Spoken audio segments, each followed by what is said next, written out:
It is deeply concerning to read news reports of acute shortages of medical equipment, hospital beds, etc. Reports from across the country also speak of the scarcity of COVID-19 vaccine, as also of important life-saving drugs, including remdesivir, in different parts of the country. It is in these challenging and emergent times that we, the members of the Congress Working Committee, meet. Let me first of all extend once again our profound sense of grief and sorrow to the many thousands of families who have lost their loved ones over the past year to the pandemic. Okay. Their pain and anguish is our pain and anguish. And let me also reiterate our deepest sense of gratitude and support for the frontline health workers and the medical fraternity who have been rendering phenomenal service in the face of the severest of pressures and risks. We salute their sense of duty and dedication. Recently, I had a detailed discussion with our chief ministers and some ministers who belong to alliance government. But what transpired was gross unpreparedness and avoidable advocism on the part of the Modi government in foreseeing, evaluating, and managing the crisis.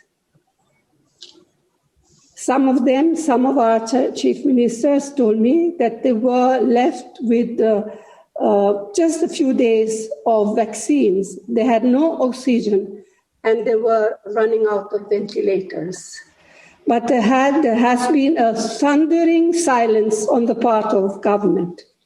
On the contrary, some other states of interest to the BJP have been receiving preferential treatment in terms of equipment, etc. Instead of listening to the constructive suggestion of our party and other opposition leaders, some union ministers have been pressed into service to attack leaders of the opposition for giving suggestions. And it seems to me that this convoluted me versus you debate is completely childish and unnecessary. It is true that after months of denial, the central government has now given emergency use authorization for vaccines developed elsewhere. I suppose better late than never, but at what cost? India has already exported nearly 6.5 crore COVID-19 vaccine dosages to other countries. Considering the highest infection rate in the world in our own country, shouldn't vaccine export be held back and priority given to protect our citizens?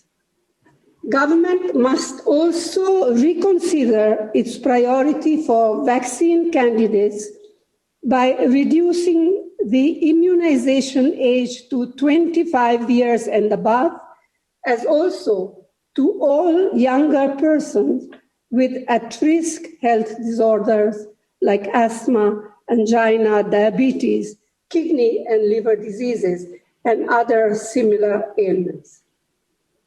In the course of my talk with our chief minister, the questions of GST came up. They felt that as a preliminary measure, all equipment, instruments, medicines, and support required to prevent and treat COVID-19 should be made free from GST. It is a matter of great concern that life-saving drugs like remdesivir etc., and medical oxygen, as also other basic supplements, are subjected to GST at 12%.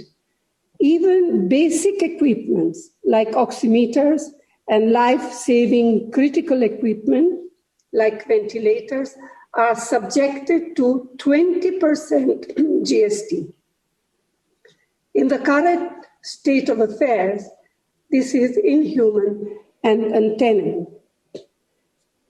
As the central and state governments move ahead to control the situation by resorting to partial curfews, travel restrictions, closures, and lockdowns, we will be again restricting economic activity that will hit the already beleaguered people, especially the poor and the daily wagers. It is therefore imperative to provide monthly income support and transfer an amount of 6,000 rupees in every eligible citizen's account. We have made this request to government earlier on. Similarly, with reverse migration of labor already having started, it will be critical to immediately address their need of safe transportation, as indeed their suitable rehabilitation in host as well as home states. So let us ensure that these suggestions and other suggestions that you will be making, let us hope and ensure at least that the Modi government will listen to them or take